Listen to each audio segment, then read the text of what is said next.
नमो धम्माय, नमो संघाय। धम्म बंधु, पिछले एपिसोड में आपने सुना कि किस प्रकार तथागत बुद्ध ने उन पांचों परिव्राजकों को चीवर देकर उनका मुंडन करवा के और उन्हें भिक्षु संघ में दीक्षित किया। और वो दिन था आषाढ़ी पूर्णिमा। बंधुओं, इस प्रकार बुद्ध ने उनको अपना धम्म में दीक्षा देना शुरू कर दिया। 3 मास अर्थात श्रावण, भाद्रपद और आश्विन वर्षा के महीनों में बुद्ध ने उन 5 भिक्षुओं को अपने धम्म का धम्मोपदेश दिया। वर्षावास के 3 मास बीत जाने के बाद महाकरुण तथागत बुद्ध ने उन 5 वर्गीय भिक्षुओं से कहा, चरथ भिक्षुवे चारकन बहुजन हिताय बहुजन सुखाय, लोकानुकंपाय अथाय हिताय सुखाय इति पुरुषा, माँ एके दुबे अगमिथ देशेथ भिक्षुवे धम्मं आद कल्याणं मध्य कल्याणं पर्योशान कल्याणं। क्या कहा? भिक्षु चारिका करो, बहुजनों के लिए, बहुजनों के सुख के लिए, लोक पर अनुकंपा करने के लिए, अर्थ के लिए, हित के लिए, सुख के लिए, स्त्री और पुरुष के लिए। और कहा, एक दिशा में 2 लोग मत जाना। भिक्षु उपदेश करो उस धम्म का जो आदि में कल्याणकारी है, मध्य में कल्याणकारी है और अंत में कल्याणकारी है। तथागत बुद्ध ने उन 5 वर्गीय भिक्षुओं को भिक्षा के कुछ नियम भी बताए कि भोजन शरीर की आवश्यकता है। क्या बताया तथागत ने? कि भोजन शरीर की आवश्यकता है, किंतु उसे भी मांगना निषेध है।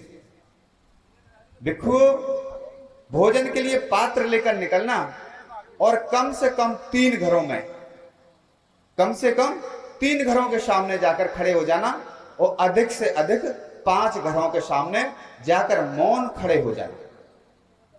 आवाज देकर भिक्षा नहीं मांगना। और फिर पात्र में जो भी मिल जाए उसका अनुमोदन करते हुए, मंगल कामनाएं देते हुए, साधु साधु साधु 3 बार कहते हुए उसको स्वीकार कर लेना।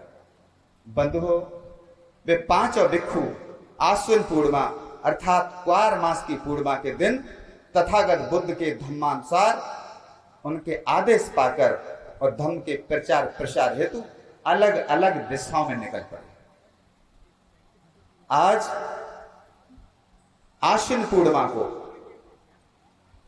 खत्म करने के लिए हमारे ब्राह्मणवादी विचारधारा के लोगों ने काल्पनिक टेसु और झेंझी के स्वांग रचकर बौद्धों की ये आश्विन पूर्णिमा को पूर्णतया खत्म कर दिया, निष्क्रिय कर दिया, जिसके बारे में किसी को कुछ पता ही नहीं रहता है। और मेरा सीधा साधा अज्ञान बहुजन वर्ग आज भी उस अज्ञानता की वजह से एक काल्पनिक टेसु और झेंझी के स्वांग रच के अपनी इतनी महत्वपूर्ण पूर्णिमा का बिल्कुल पूर्ण रूप से उन्होंने विच्छेदन कर दिया, खत्म कर दिया, उसकी जानकारी नहीं। तो ये विशेष बात है कि आश्विन पूर्णिमा हमारे बौद्धों का महापर्व है। हमें सभी लोगों को उस दिन खीर बनानी चाहिए, पकवान बनाने चाहिए, बुद्ध को नमन करना चाहिए, पुष्प अर्पित करना चाहिए और बुद्ध के धम्म को प्रचार प्रसार के लिए आगे बढ़ाना चाहिए। इसीलिए मैंने ये जो अपनी बुद्ध गाथा है, आषाढ़ी पूर्णिमा, जिस दिन तथागत बुद्ध ने उन 5 वर्गीय भिक्षुओं को अर्थात उन परिव्राजकों को भिक्षु संघ में दीक्षित किया था, मैंने उसी दिन ये बुद्ध गाथा का लेखन शुरू किया था और 2.5 वर्ष में ये बुद्ध गाथा लिख करके आज मैं आप सब लोगों के सम्मुख प्रस्तुत कर रहा हूं कि मानव क्यों होता हैरान, धारण पंचशील तू कर ले। मानव क्यों होता हैरान,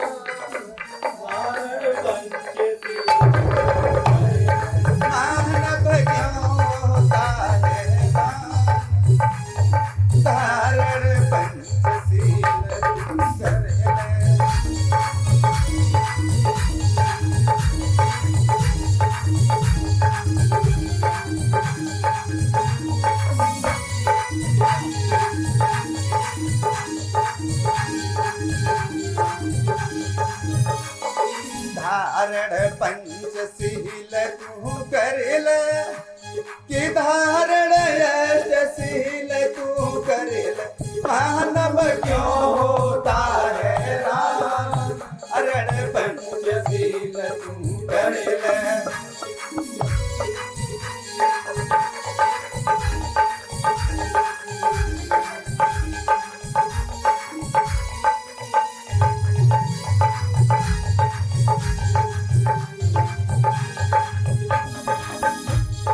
पंचशील संभाल या रहत से नेह लगाए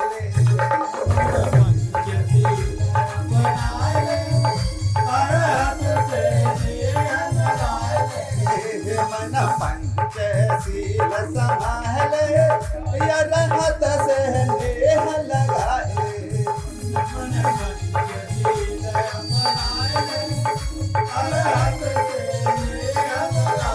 तेरे बन जाए बिगड़े काम धारण पंचशील करे मानव क्यों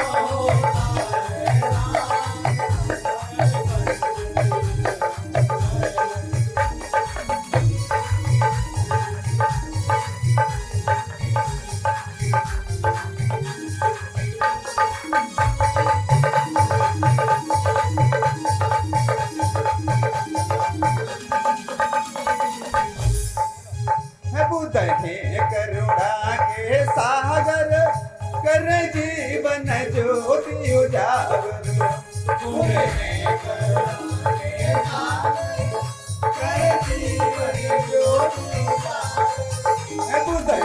करुणा के सागर कर जीवन ज्योति उजागर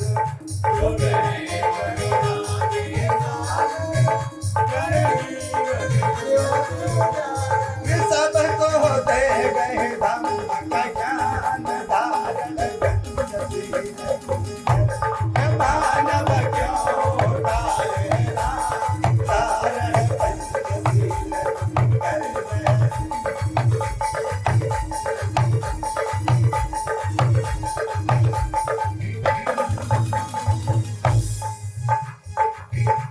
रहत ने राह दिखाई पाखंड से मोक्ष दिलाई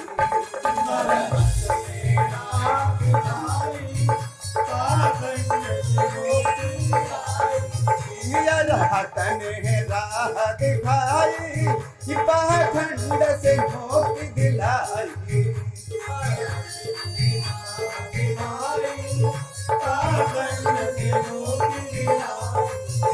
अब क्यों बनता रे यह ज्ञान धारण पंचशील तू करे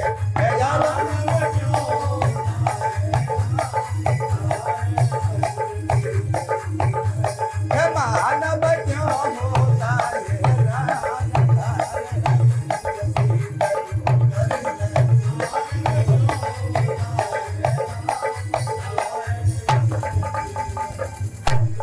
धारण पंचशील तू करेल धारण अष्टशील तू करेल मानव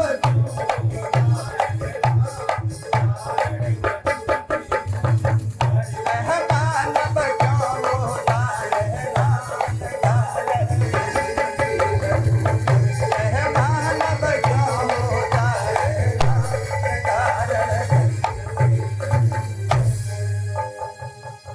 बोलिए तथागत बुद्ध की दया हो, महामैया की दया हो, महाप्रजापति गौतमी की हो, राजा शुद्धोदन की हो, बाबा साहब की हो। बंधुओं, इस प्रकार आश्विन पूर्णिमा के दिन वो पांचों भिक्षु तथागत बुद्ध के धम्म के प्रचार प्रसार हेतु अलग अलग दिशाओं में निकल पड़ते हैं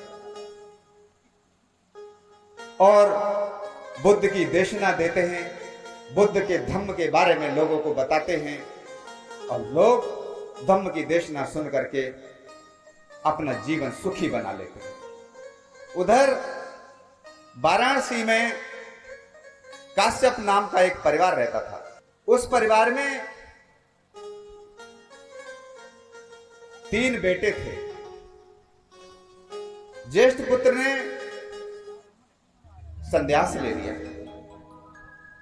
और ज्येष्ठ पुत्र को देखकर उसके दूसरे भाई ने भी संन्यास ले लिया और उसके बाद उसके छोटे भाई ने भी संन्यास ले लिया और वे तीनों अग्नि की पूजा करने लगे, अग्निहोत्री हो गए और उन्होंने अपनी बड़ी बड़ी जटाएं रख ली, इसलिए वो जटिलों के नाम से फेमस हो गए और वो अपना अपना प्रचार प्रसार करते थे।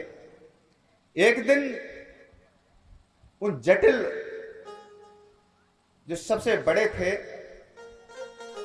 अग्निहोत्री, उनके पास बुद्ध पहुंचते हैं, क्योंकि किसी ने बताया कि वो जटिल ऐसे हैं कि वो किसी की मानते नहीं, सिर्फ अपनी बात रखते हैं और जबरदस्ती बात मनवाते हैं। तो बुद्ध ने कहा ऐसे व्यक्ति से हम मिलेंगे और निश्चित रूप से उनको हम परिवर्तित करेंगे। क्या होता है कि एक रात तथागत बुद्ध उन जटिल के पास जाते हैं और उनसे कहते हैं कि आज मुझे आपकी कुटिया में निवास करना है। तो वो बोले जटिल, अरे तथागत बुद्ध, हम आपको रात विश्राम के लिए हाँ नहीं कह सकते और ना आपको अनुमति दे सकते। बुद्ध ने दूसरी बार और तीसरी बार भी अपना वही शब्द दोहराया। अंत में उसे कहना पड़ा कि ठीक है। फिर बताया कि हे तथागत, यहां पर एक नागराज नाम का व्यक्ति आता है और वो बहुत कहर बरपाता है, बहुत कहर बरपाता है। हम चाहते हैं कि आप यहां न रुकें क्योंकि वो आज रात तो आपको बहुत परेशान करेगा। बुद्ध ने कहा इसकी आप चिंता न करिए, आप जहां पर रात को रुकते वहां चले जाइए, वहां मुझे अकेले छोड़ दीजिए। बुद्ध उस कुटिया में रुक गए। रात हो गई। जब काफी रात व्यतीत हुई तो नित्य प्रति की तरह वो नागराज नाम का वो व्यक्ति आया और उसने पाया कि आज इस कुटिया में उस जटिल साधु की जगह आज तो कोई और है। उसने देखा तथागत बुद्ध के तेज को, उनके शरीर को, उनके चीवर को। तुरंत उसने जान लिया ये बुद्ध है। उसने हाथ जोड़े, सर झुकाया और उनको बंधन किया।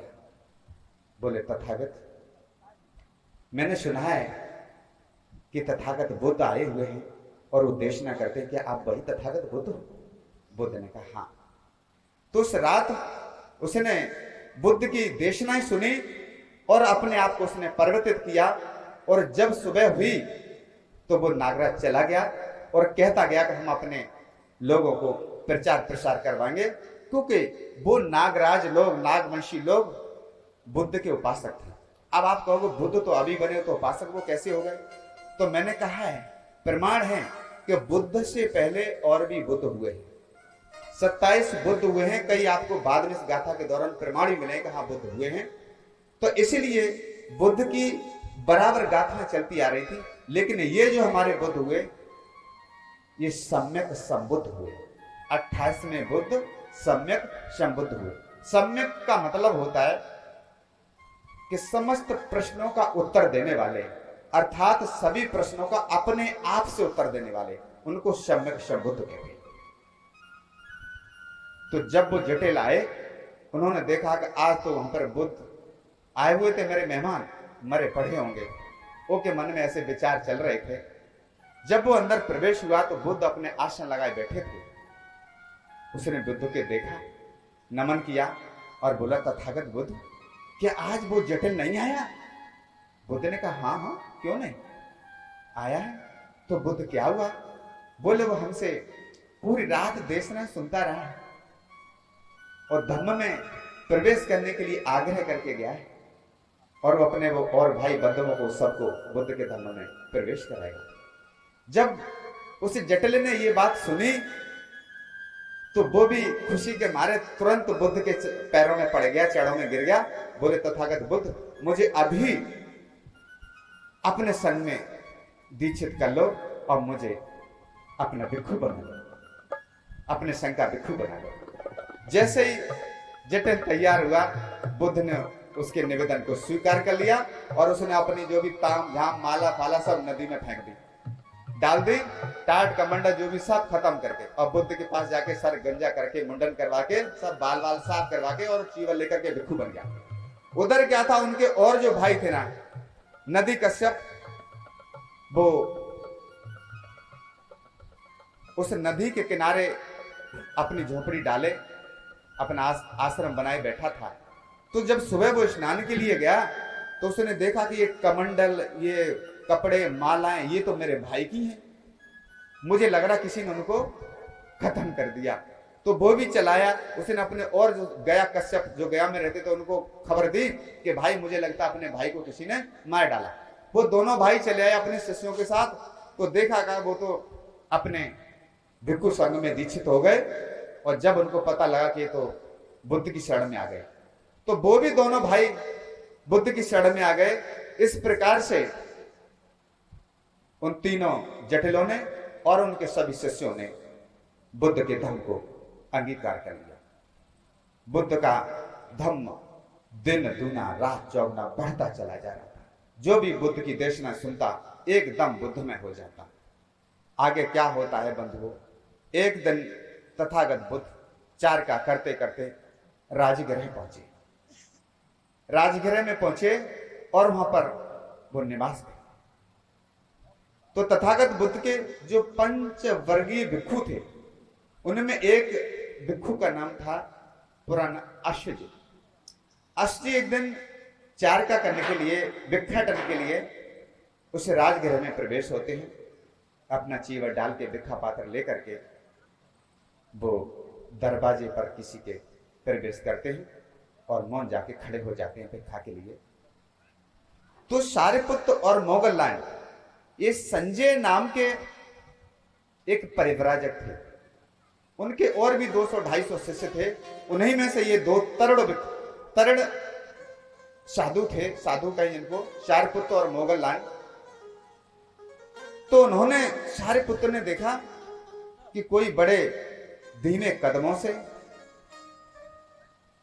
कदमों से इतनी सरल स्वभाव से चीवल डाल करके और भिक्षा के लिए मौन खड़े हैं।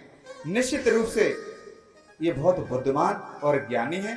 अगर ये इतने बुद्धिमान हैं, अगर ये इतने सज्जन और इस सिस्टम में ये चल रहे हैं, तो इनके गुरु कितने बुद्धिमान होंगे। तो उन्होंने कहा कि मैं इनको अभी पूछूं, लेकिन उन्होंने सोचा कि नहीं, अभी ये भिक्षा कर रहे हैं तो मेरा इनसे बातचीत करना या उनको टॉर्चर करना अभी उचित नहीं है। इसीलिए उन्होंने इंतजार किया। जब वो भिक्षाटन कर चुके, उसके बाद उनको सारिपुत्र ने नमन किया, वंदन किया और पूछा कि आप के शास्त्रा कौन है, आपके आचार्य कौन है, कौन आपको ये ज्ञान सिखाता है। अश्वजीत ने बोला, आप हमारे शास्त्रा से चलिए, मिलिए। तथागत बुद्ध हमारे शास्त्रा हैं, तथागत बुद्ध ही हमारे आचार्य हैं, और उन्होंने ही हमें धर्म में दीक्षित किया है, और हमें उन्हीं के शिष्य हैं, और अश्वजीत मेरा नाम है। तो जब सारिपुत्र तथागत बुद्ध के पास पहुंचते हैं, तो तथागत बुद्ध ने उनको दूर से ही आते देखा, और वो अपने दूसरे साथी मोगललान को भी साथ लेके गए, क्योंकि उन दोनों ने ये कह रखा था कि हमें कोई अच्छा आचार्य मिल जाए तो इन संजय जो हमारे गुरु, उनको छोड़ देंगे, क्योंकि इनकी शिक्षा मुझे पसंद नहीं आ रही है। तो वे एक अच्छे आचार्य की तलाश में थे। तो उन्होंने कहा था जिसको अच्छा आचार्य पहले मिल जाए वो दूसरे को बताएगा और दोनों एक साथ दीक्षित होंगे। तो जैसे ही वो तथागत बुद्ध के पास पहुंच रहे थे, तो बुद्ध ने दूर से आते हुए उन पंचवर्गीय भिक्षुओं से कहा, भिक्षुओं ये देखो, दो समर चले आ रहे हैं, दो युवक चले आ रहे हैं, ये हमारे बहुत बड़े दोनों हाथ एक तरह से होंगे, ये धम्म में बहुत बड़ा योगदान निभाएंगे, ये हमारे बहुत आवश्यक अंग बनेंगे। जैसे ही वो उनके पास पहुंचे, उन्होंने बुद्ध को नमन किया और उनसे तथागत बुद्ध से याचना की, ये तथागत बुद्ध, आप मुझे अपने धम्म में सम्मिलित कर दो। तथागत बुद्ध ने उनका अनुमोदन स्वीकार किया, उनका निवेदन स्वीकार किया और उन्हें धम्म में दीक्षित कर लिया। बंधु, मैं बार बार जो तथागत शब्द बोलता हूं, इसका मतलब क्या है? तथागत का मतलब है तथ्य प्लस अवगत, अर्थात जो तथ्यों से अवगत हो। और कौन से तथ्य? जो चल रहा है और जो बीत गया और आने वाला, अर्थात भूत, भविष्य और वर्तमान, इससे जो अवगत है। इन तथ्यों से पृथ्वी के तट पर उपस्थित जो भी जो सब कुछ दिखाई दे रहा है आपको, प्राकृतिक तथ्यों से जो पूर्णतः अवगत हो, उनको हम तथागत कहते हैं। इसीलिए बुद्ध से पहले हम तथागत शब्द लगाते हैं। बंधुओं, राजगृह मगध राज राजा बिंबिसार की राजधानी थी और उस समय तथागत बुद्ध राजगृह में ठहरे हुए थे, जहां राजा बिंबिसार का राज्य था। जब राजा बिंबिसार को यह पता लगा कि वो जटिल, जो किसी की बात मानते नहीं थे, और वो भिक्षु बन गए, वो भिक्षु बन गए हैं और बुद्ध के धम्म में दीक्षित हो गए हैं, तो राजा बिंबिसार ने सोचा कि ऐसा कौन हो सकता है कि जिसने उन जटिलों को अपने धम्म में दीक्षित कर लिया। तो राजा बिंबिसार अधीर उठे और बुद्ध जहां ठहरे उनका ठौर ठिकाना पता लगाने के लिए उन्होंने अपने सेवकों से पूछा। जब उन्होंने बताया कि तथागत बुद्ध मगध में ही ठहरे हुए, तो राजा बिंबिसार उनके पास पहुंचते हैं, उनको नमन करते हैं, सर झुका के बंधन करते हैं और एक ओर बैठ जाते हैं। तथागत ने उनको कुशल क्षेम पूछा। राजा बिंबिसार तुरंत समझ गए कि वही तथागत बुद्ध हैं जो राजा शुद्धोदन के बेटे सिद्धार्थ गौतम के रूप में प्रथम बार अपना गृह त्याग करके मगध के राज्य में प्रवेश हुए थे। और उन 5 पहाड़ियों के बीच में उन्होंने अपनी एक झोंपड़ी सी ऐसी बना ली थी घास फूस की, और जहां पर राजा बिंबिसार उनसे मिले थे और कहा था कि हे तरुण भद्र, तुम्हारे ये हाथ राजा बनने के लिए और एक तलवार थामने के लिए और प्रजा की संरक्षण के लिए हैं, ये भिक्षा मांगने के लिए नहीं। तो सिद्धार्थ गौतम ने उस समय क्या उनको उत्तर दिया था कि मुझे न तो राज्य की आवश्यकता है और न सब किसी चीज की, मैं तो संसार के कलहों से आहत हुआ हूं, और मनुष्य जो संसार में दुखी है उस दुख का कारण और उसका निवारण मुझे तो सिर्फ ये खोजने की आवश्यकता है। तब राजा बिंबिसार ने कहा था कि आप बिना बाधा पहुंचाए अपने कार्य में सफल हों, और जब आपको वो ज्ञान प्राप्ति हो जाए तो अनुकंपा करके, दया करके आप मुझे भी ये आकर के ज्ञान देना।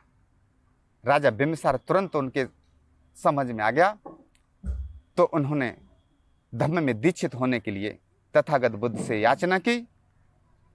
तथागत बुद्ध ने राजा बिंबिसार की याचना स्वीकार की और राजा बिंबिसार को अपने धम्म में मतलब देशना दी, मतलब भिक्षु नहीं बनाया, उनको धम्म में दीक्षा दी और अपना उपासक बना लिया।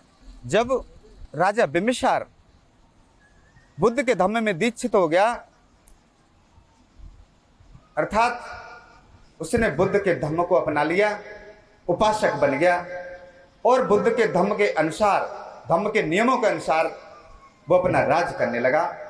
तो उनका जो खजांची था उसने सोचा, जब मेरे राजा ने बुद्ध के धम्म को अपना लिया है, अर्थात बौद्ध बन गया है, तो मैं क्यों भला पीछे रहूं। तो उनका खजांची भी बुद्ध की शरण में आ गया और वो भी एक उपासक बन गया। कुछ दिन बाद एक दिन उनका साला, कौन, सुदत्त, सुदत्त भी श्रावस्ती के राजा प्रसेनजित का खजांची था। सुदत्त श्रावस्ती के राजा प्रसेनजित का खजांची था। तो एक दिन उसने सोचा कि बहुत दिन हो गए मैं अपनी बहन के घर नहीं गया हूं, तो उसने अपनी बहन के घर, अपने बहनों के घर जाने की सोची और अगले रोज सुबह ही वो अपनी बहन के घर निकल पड़ा। और जैसे ही वो मगध की सीमा में प्रवेश हुआ, राजगृह में पहुंचा, तो देखते हैं कि उस राजगृह का जो तोरण द्वार है, जो प्रवेश द्वार है, बहुत अच्छे से सजा हुआ है, फूलों से बढ़िया तरीके से। उसने सोचा, मुझे लग रहा है कि आज राजा बिंबिसार के यहां कोई आयोजन है। और जब वो आगे बढ़ा तो उस रास्ते पे भी चारों तरफ सजावट थी और वो रास्ता उसके बहन बहनों के घर जा रहा था। उसके मन में ये विचार चलने लगा कि मुझे लग रहा है कि मेरे बहन बहनों के कोई कार्यक्रम तो नहीं है, और ऐसा तो नहीं है वो मुझे निमंत्रण देना भूल गए हों या निमंत्रण आ न पाया हो। तो इस से चिढ़ भी रहा था कि मेरे बहन बहनों ने मुझे क्यों छोड़ दिया। ये सोचते सोचते अपने बहनों के घर पहुंच जाता है। उनके बहनों के घर भी अच्छी तरह से सजा धजा और वहां पर खूब चहलकदमी, और भिक्षुओं को भोजन कराने के बाद वो आप भोजन कर रहे थे, तभी सुदत्त वहां पर पहुंचते हैं। बंधु, सुदत्त का नाम अनाथ पिंडक था। अनाथ पिंडक कहते थे सुदत्त को, क्योंकि वो अनाथों का स्वामी था, अर्थात जो अनाथ हुआ करते थे उनकी सेवा पानी, दान देना, सबसे ज्यादा दान करता था, इसलिए उसको अनाथ पिंडक के नाम से जाना जाने लगा। तो उसने जब अपने बहन बहनों से पूछा कि आपने ये सब कुछ इतना उत्सव मनाया है, क्यों मनाया है और मुझे क्यों इससे वंचित कर दिया, मुझे इसकी सूचना क्यों नहीं दी। तो उसके बहनों ने बताया कि अरे नहीं सुदत्त, यह तथागत बुद्ध आए हुए हैं और भिक्षु संघ के साथ उनको भोजन दान दिया गया है, इसलिए ये सब कुछ इतनी व्यवस्था की गई है। तो बोला, एक साधु के लिए और इतनी व्यवस्थाएं, जितना कि किसी शादी में समारोह में ऐसा काम किया जाता है। बोले कि हम साधु नहीं हैं। बोले तो कि आप सुबह हम मिलवाएंगे। बोले कहाँ हैं?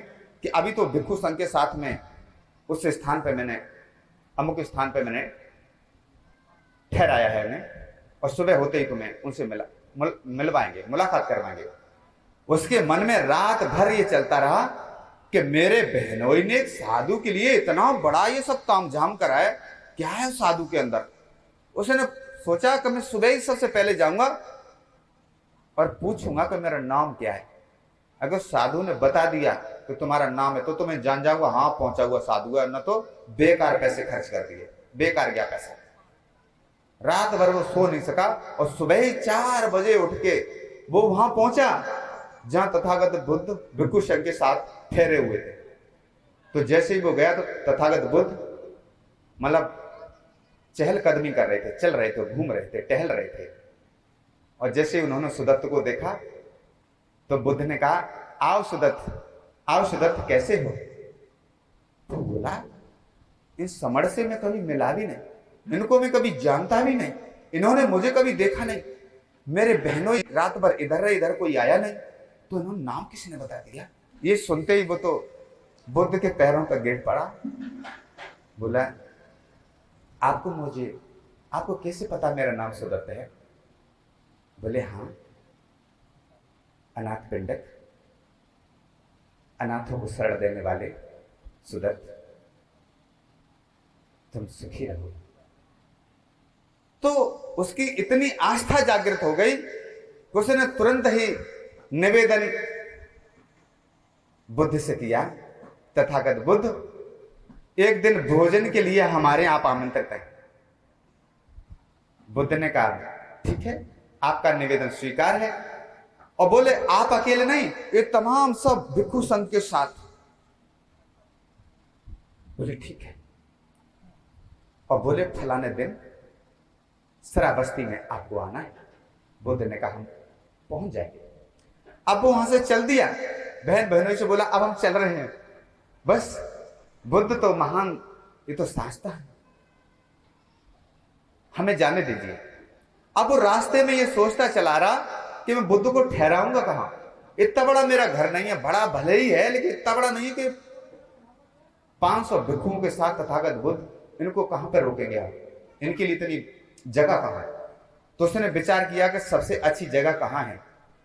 भाई हर एक कोई सोचता है कि हमें ये इस कार्यक्रम के लिए मुझे उचित जगह कहां मिलेगी। भाई सलाह देने वाले तो तमाम लोग होते को वहां कर लो, वहां कर लो, वहां कर लो, लेकिन आमुक व्यक्ति को पता होना चाहिए कि ये स्थान कहां उचित है।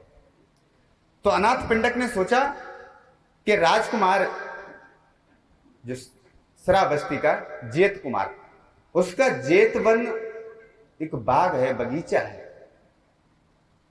वो बाग बहुत उत्तम है, बहुत उचित है। यहां तथागत बुद्ध को ठहराया जा सकता है, यहां बुद्ध की देशनाएं हो सकती हैं ठीक से, और उनको भोजन दान दिया जा सकता है, इनको कई दिनों तक रोका जा सकता है। अब उसने कहा ये बाग तो दूसरे का है, कैसे करें। अब वो सुबह ही जेत कुमार के पास पहुंचता है और बोलता है राजकुमार तुम अपना ये बगीचा बेच लो। दूसरी और तीसरी बार जब अनाथ पिंडक ने अपनी बात दोहराई तो राजकुमार बोला कि तुम पागल हो गए हो अनाथ पिंडक, क्यों मैं अपना बाग बेच लूं। फिर कहा कि नहीं तुम अपना बाग बेच लो।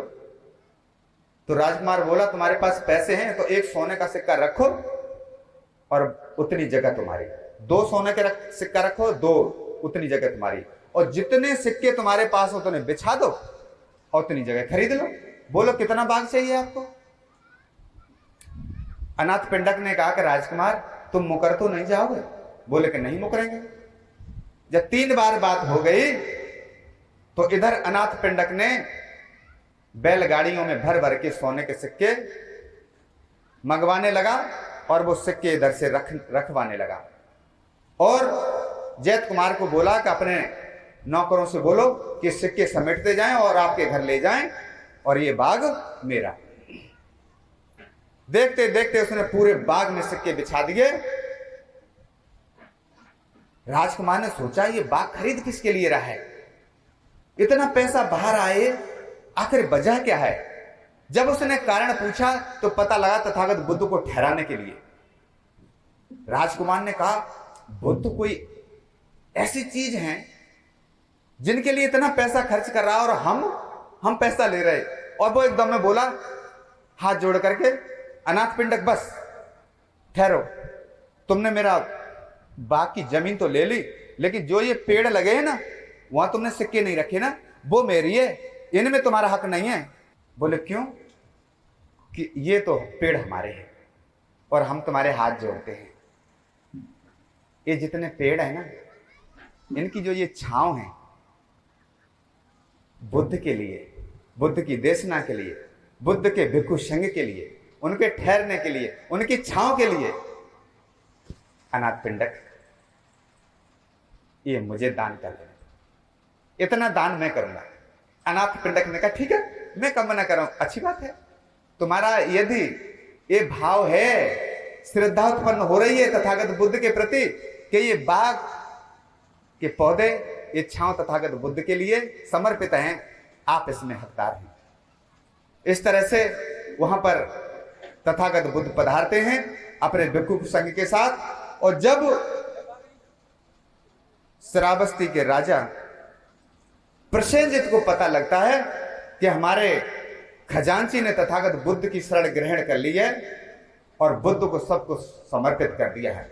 बंधु को बताएं, अनाथ पिंडक की कोई संतान नहीं थी और उसने अपना सारा धन धीरे धीरे धीरे धीरे आखिरी समय तक तथागत बुद्ध के भिक्षु संघ में सब कुछ अर्पण कर दिया, सब कुछ दान कर दिया था।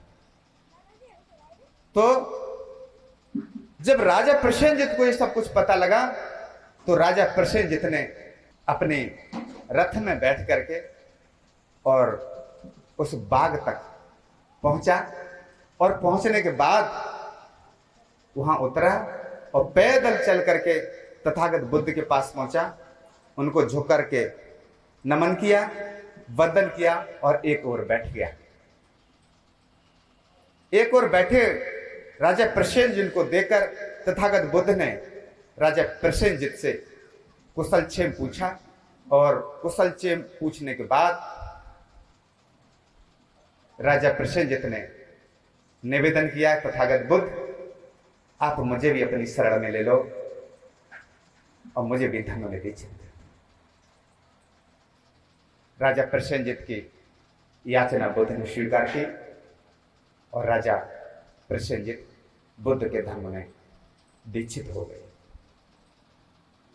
उधर बंधुओं, शारकुत और मोगलान की दीक्षा के बाद तथागत बुद्ध 2 महीने तक राजगृह में ठहरे तो राजा शुद्धोधन को खबर मिली कि तथागत बुद्ध राजगृह में विराजमान है। राजगृह में विराजमान है तो राजा ने अपने दरबारी के पुत्र काल उदाई को तथागत बुद्ध के पास भेजा और संदेश वाहक ने बुद्ध के पास पहुंचकर उनको वंदन किया और कहा, तथागत आपके पिता ने संदेश भिजवाया है और कहा है कि मैं मरने से पूर्व अपने पुत्र को देखना चाहता हूं। दूसरों को तो बुद्ध का उपदेश मिल रहा है, दूसरों को तो बुद्ध के उपदेश का लाभ मिल रहा है, दूसरों को तो बुद्ध के धर्म का सार मिल रहा है, किंतु मुझे और मेरे संबंधियों को नहीं। हे लोक में पूजित तथागत, आपके पिता आपके आगमन की वैसी प्रतीक्षा कर रहे हैं जैसे कमलिनी सूर्योदय के लिए प्रातः लालायित रहती है। तथागत बुद्ध ने अपने पिता की प्रार्थना स्वीकार कर ली और विशाल भिक्षु संघ के साथ कपिल वस्तु के लिए उन्होंने प्रस्थान कर दिया। तेज गति से आगे आगे चलकर काल उदाई ने राजा को सूचना दी कि तथागत बुद्ध आ रहे हैं और पीछे मार्ग में ही हैं और वो अपने भिक्षु संघ के साथ कपिल वस्तु पहुंच रहे हैं। और जब यह पूरी खबर कपिल वस्तु में फैली तो हर किसी की जुबान पर यही बात थी कि राजकुमार सिद्धार्थ बोधि प्राप्त करके सम्यक संबुद्ध बन गए हैं, जो घर से बेघर हुए अब ज्ञान प्राप्त करके बुद्ध बन गए हैं। बंधुओं, उधर राजा शुद्धोधन अपने संबंधियों को लेकर और महाप्रजापति गौतमी को लेकर अपने पुत्र सिद्धार्थ गौतम की आगवानी करने के लिए कपिल वस्तु से बाहर आ गए। राजा शुद्धोधन ने अपने पुत्र को आते हुए देखा। वे अपने पुत्र के सौंदर्य, व्यक्तित्व और तेज को देखकर ठगे से रह गए।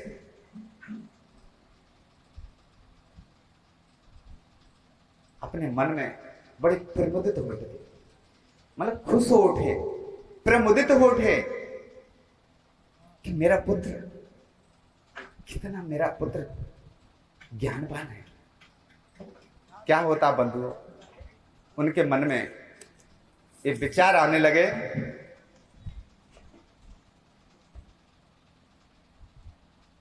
क्या विचार आ रहे हैं सुने।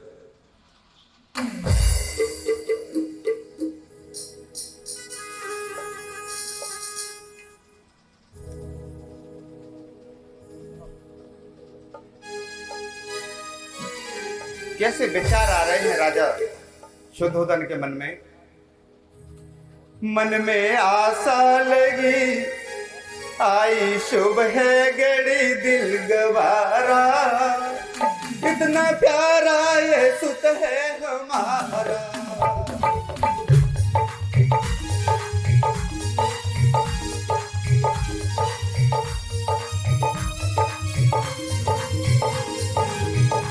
मन में आशा लगी आई शुभ है गड़ी दिल गवारा, इतना प्यारा ये सुत है हमारा।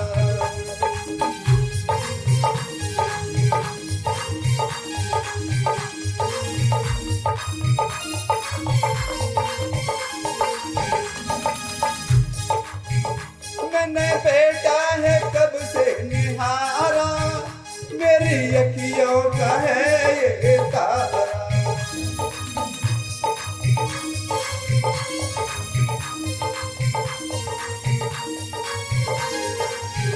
मैंने बेटा है कब से निहारा, मेरी अखियों का है ये तारा।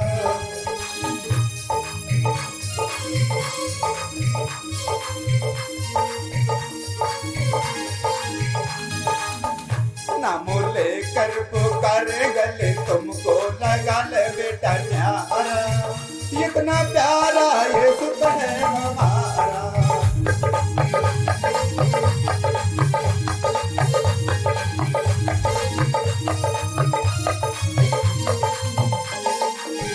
मन में आशा लगी आई सुबह गड़ी दिल गवारा, इतना प्यारा ये सुत है हमारा।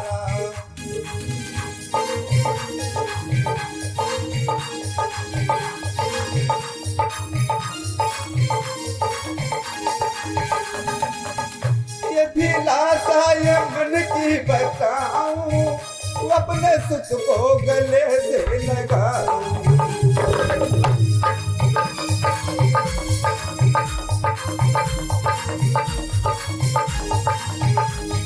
लाशा ये मन की बताऊं, अपने सुत को गले से लगाऊं।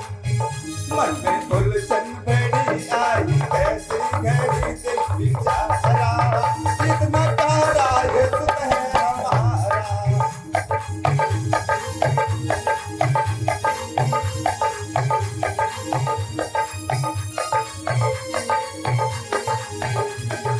आशा लगी आई सुबह गड़ी दिल गवारा, इतना प्यारा ये सुत है हमारा।